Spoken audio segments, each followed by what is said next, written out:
Okay mga papi, done installation po tayo dito sa QJ Motor ATR 150. So mga kinabit natin dito, dala po ni ma'am, customer natin, si Ma'am Tat. So kasali siya sa 24-hour Manila Matnog Manila Endurance Challenge this month.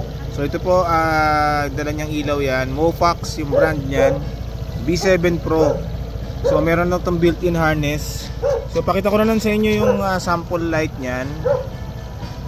Low beam, yellow, high beam, white, tapos combination white yellow, off, long press. So okay, sa kalsada, Mofax B7 Pro 60 watts. So yan, low beam, high beam, combination. So yan yung ilaw niya. Tapos yung switch niya nito may kasama na siya. So may kasamang harness na tong ilaw na to. Tapos yung busina dala din ni Ma'am Tat, blow punk na snail horn. So dual horn setup. So horn selector, naglagay halo switch.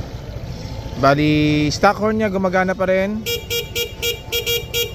Oh, okay, switch, blow punk, snail horn. So malakas din siya, no? Ayan. Okay mga paps, so kung nagustuhan nyo yung mga ganitong installations natin, mag-PM lang po sa page or pumunta dito sa Scooteristas online shop. Maraming salamat po.